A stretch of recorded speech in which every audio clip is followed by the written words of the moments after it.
Plan. சரியா? இப்போ இதுல கொஸ்டின் எப்படி இருக்குமா நல்லா பாருங்க.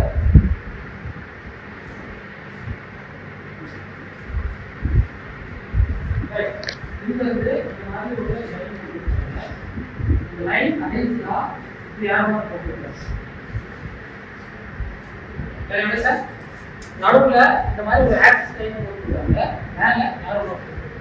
இதுக்கு மீனிங் என்னன்னா இதை நீ அப்படியே கட் பண்ணி செக்ஷன் ஆஃப் சாலிட் படிச்சிருக்கியா அதே மாதிரி இந்த பில்டிங்கை நீ இப்படி கட் பண்ணிடு.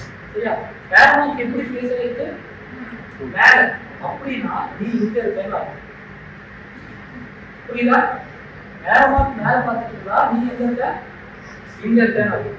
இதே ஏர்மார்க் கீழே இருந்துச்சுன்னா நீ இங்க இருந்து பாக்குற. இப்போ ஏர்மார்க் இங்க இருந்து அந்த பக்கம் போச்சுன்னா நீ இங்க இருந்து அதை ஃபீல் பண்ணிடுற. சரியா? ஓகேயா? புரியுதா? இப்போ இதுக்கு வந்து நம்ம டயக்ராம் போடுறோம். அதுதான் என்ன புரியுது இது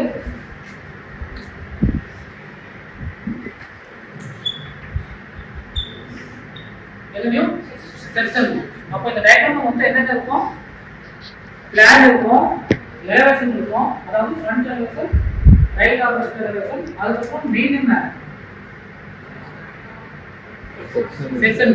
செக்ஷன் வியூ எதை வச்சு பண்ணணும்னா இந்த கொஸ்டின்லேயே கொடுத்துருப்பான் இந்த மாதிரி அந்த யார் மார்க் வச்சு நீங்க வரையணும். நல்ல பாரு இதை வச்சு பார்த்தேன்னா இந்த இடத்துல கட் பண்ணியிருக்காங்க. அப்படின்னா அப்போ இந்த ஃப்ரண்ட்ல கட் பண்ணியிருக்கேன். இப்போ நான் இங்க இருந்து நான் பார்க்கறேன். அதான் நான் லைன் ஆஃப் சொல்லுவேன். பார்க்கும்போது எனக்கு என்னென்ன தெரியும் நான் ஆனால் வரையணும். நல்லா பாரு ஜஸ்ட் ஒரு பாஸ் பண்ண போடுவோம். சரியா? இப்போ என்ன கட் பண்ணியிருக்கா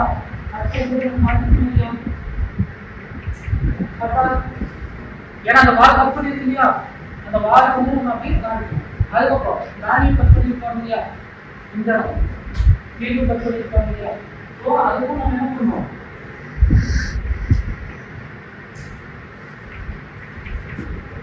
சரியா? நெக்ஸ்ட் என்ன வரும் நீங்க வந்து பார்க்க இந்த கட் பண்ண இடத்துல பார்க்க எனக்கு ஒரு ரோ தெரியும்.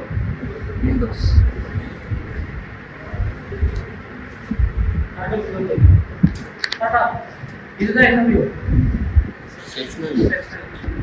கொஞ்சம். ஸோ இது வரைஞ்சாலே சில டயக்ராம்ஸ் என்னன்னா இந்த மாதிரி கொடுத்துட்டு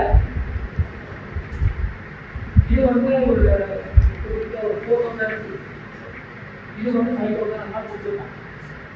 இது வந்து இது வரைக்கும் 5,000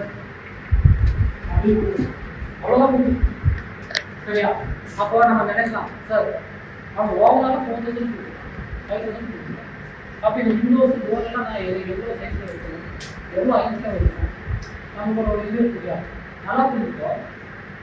ஏரியா மட்டும் உண்டு. சரியா? அதாவது வீட்டுக்கு கட்டலாம் இந்த ரேஞ்சுக்குள்ள கட்டலாம் தான் கொடுத்துருக்காங்க. ஜன்னல் வந்து ஒவ்வொரு வீட்டுக்கும் ஒவ்வொரு டிசைனில் வைப்பாங்க. அதெல்லாம் யாருமே உண்மையாக டிசைன் புரிஞ்சா? ஆனால் என்ன நீ எப்படி வச்சாலும் இதுக்குள்ள வந்துருக்கலாம் 5,000 நீ எப்படி வேணா பிடிச்சி நீ பார்த்து வச்சு அது உங்களுடைய சரி. ஓகே என்ன டவுட் இருக்கா? என்ன டவுட்? ஓகே